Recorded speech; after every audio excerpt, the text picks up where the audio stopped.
Well, Bilal Saab is a Middle East analyst at the University of Maryland who regularly briefs US officials on Syria. He joins us now from Washington. The regime seems to be completely in control. Can President Assad, though, rely totally on his army?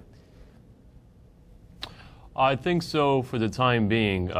We've heard a lot of news that there have been some defections in the Syrian army, as some soldiers have actually refused to militarily engage with the protesters in Daraa and other villages and towns. But for the time being, the senior generals have been siding with the regime, and the defections even, we haven't been able to confirm yet. So for now, the army is siding with the regime. Is the army, though, doing most of the killing, or are we looking at private militias and other groups, perhaps, who are sniping from the rooftops?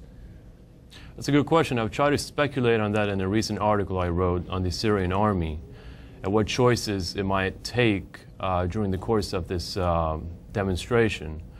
My assumption is, and talking to several sources inside Syria, is that most of the mass killings have been perpetrated by, as you suggested, private militias and the internal security forces. But that doesn't mean that the army has not been involved. There's been a lot of shelling. But for me, that opens up an opportunity, a window. If the army is hesitating to engage in mass killing in 1982 against the Syrian Muslim Brotherhood, if you recall, if they are hesitant to engage in another mass atrocity against civilians, then there's a window, at least for U.S. policy or the international community, to start a serious and immediate dialogue with the Syrian generals. And yet those channels don't exist, do they, in the same way they did, for example, in Egypt? You're absolutely correct. There's no leverage that the United States has with the Syrian army. There's no open, or at least as far as I know, private channel of communication between the two. So certainly challenges there, but they're not insurmountable.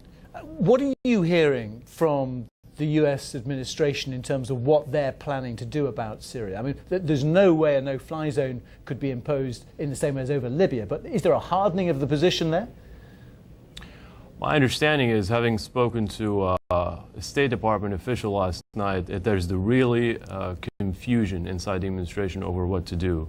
This is a policy that is broken, but my understanding is that there's a real, serious, interagency, high-level dialogue taking place and a debate taking place today in the administration. And I think it's decision time for Washington, and it's only a matter of time before they come up with a much stronger policy statement regarding Syria. My understanding is that it is a matter of time before the regime of Assad is called as illegitimate, but that's only a policy statement.